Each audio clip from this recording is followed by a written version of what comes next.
Assalamualaikum warahmatullahi wabarakatuh. Alhamdulillahirabbil alamin. Marilah sama-sama kita panjatkan puji syukur kehadirat Allah Subhanahu wa taala.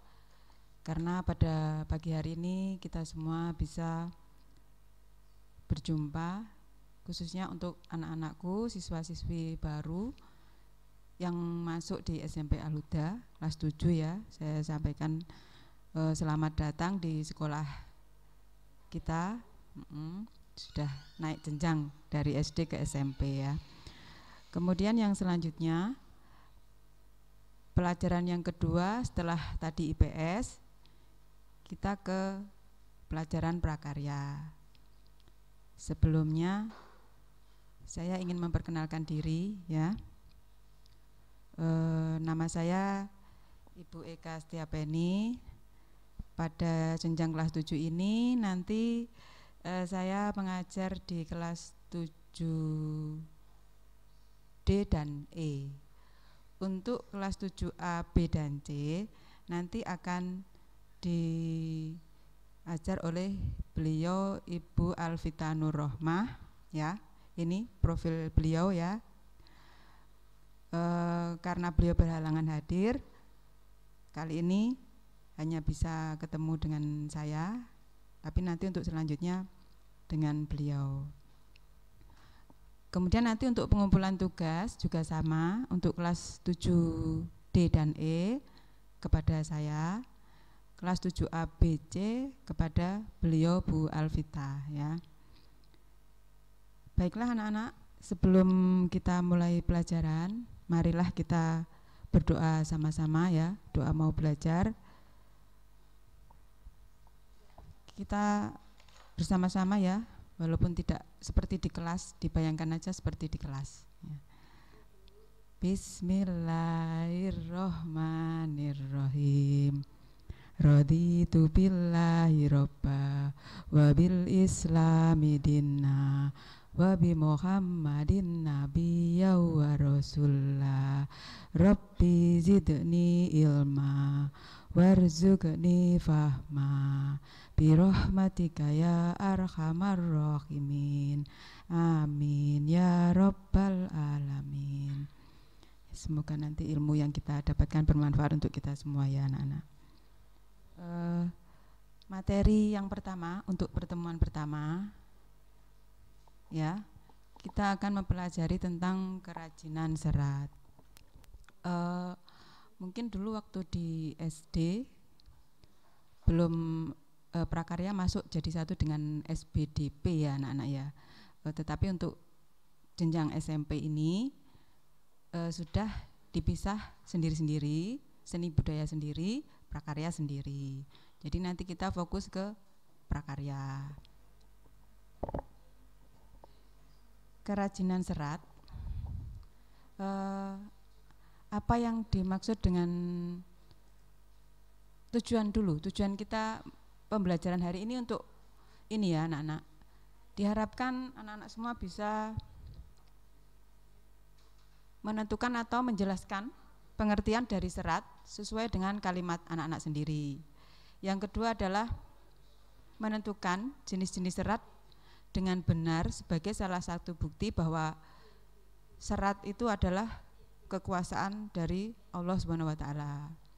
Yang ketiga, anak-anakku semuanya bisa menentukan contoh dari masing-masing jenis serat. Nanti akan kita pelajari sama-sama. Yang terakhir adalah menentukan proses pengolahan serat dengan benar.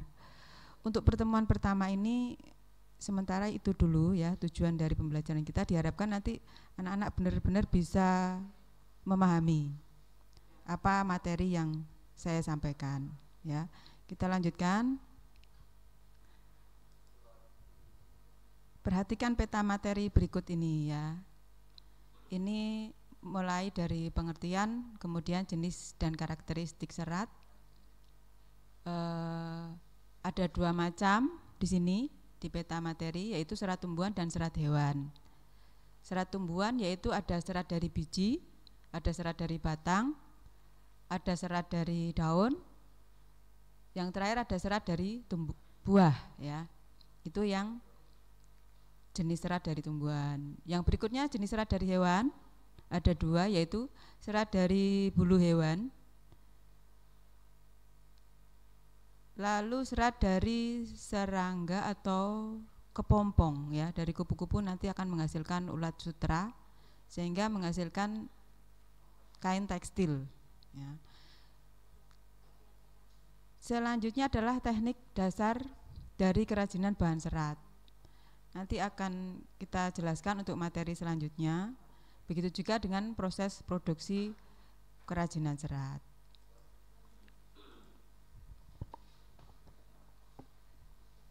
Pengertian serat alam ya, di sini sangat panjang sekali. Saya pendekkan ya. Serat alam ini terutama ya, yaitu serat suatu jenis bahan yang berupa potongan-potongan komponen membentuk jaringan memanjang yang utuh. Intinya itu ya. Untuk kegunaan dari serat alam ini lebih diarahkan ke bahan baku tekstil ya.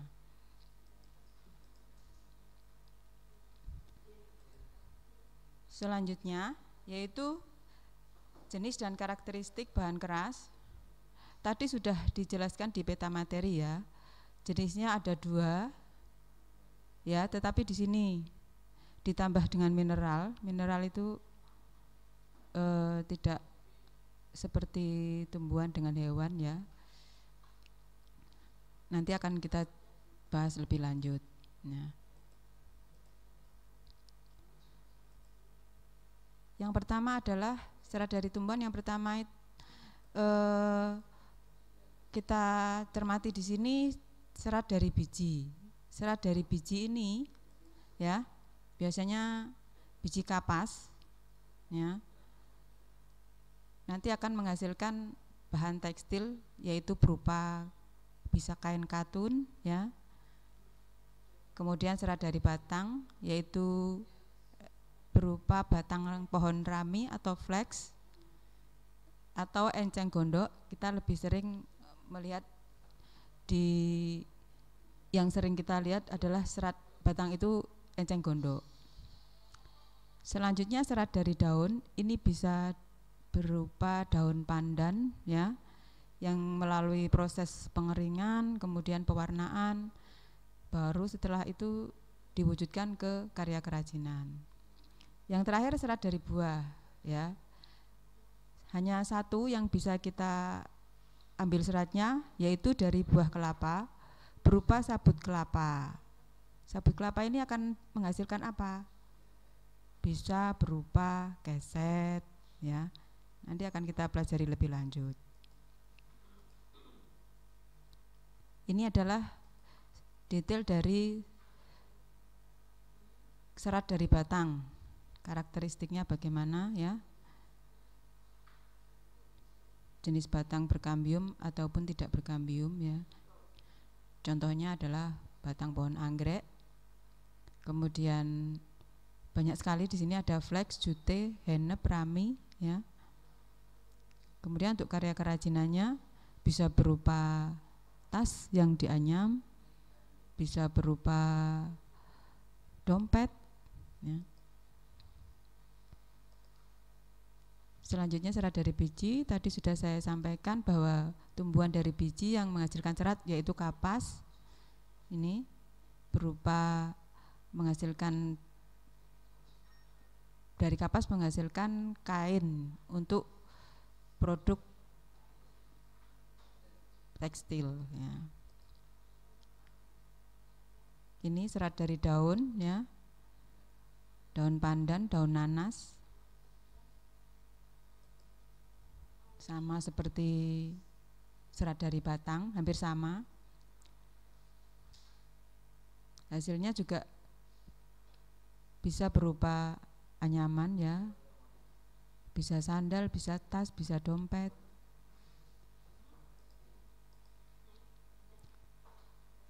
Yang terakhir adalah serat dari buah, yaitu buah kelapa tadi. Ini hanya diambil sabutnya, bisa untuk sapu, untuk keset. Selanjutnya jenis serat yang berasal dari hewan. hanya ada dua. Yang pertama tadi serat dari hewan yang berupa filamen, ya.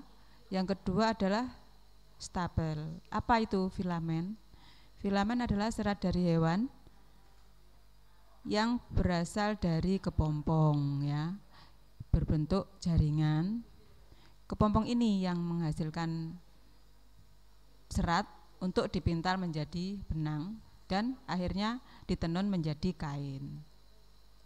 Yang selanjutnya adalah stapel, ya, serat yang berbentuk rambut hewan.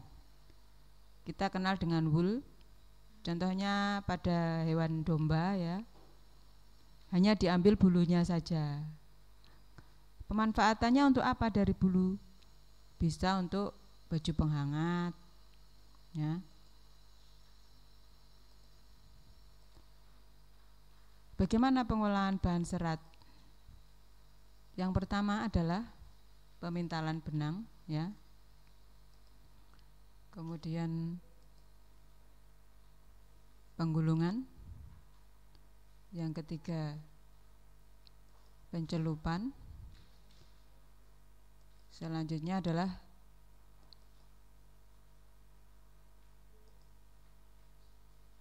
penenunan. Dari benang ditenun menjadi kain.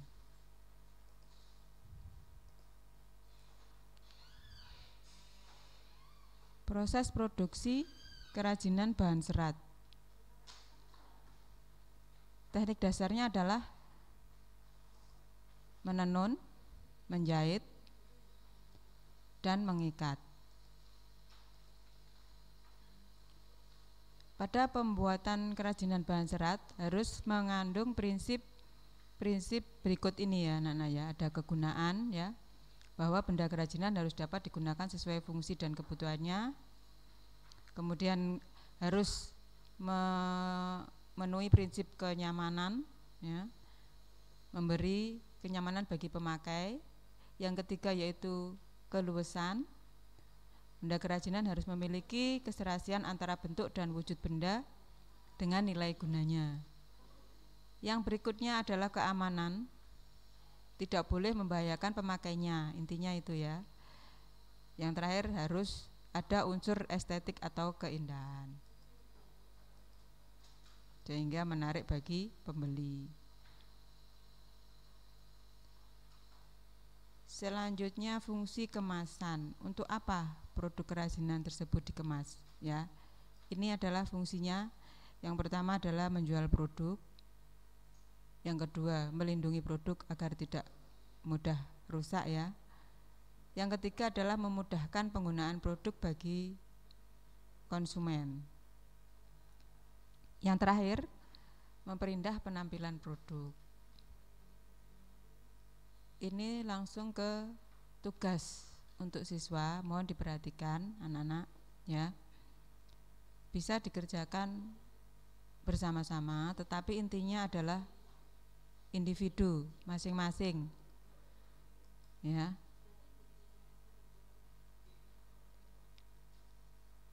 Intinya adalah 3 ini saja.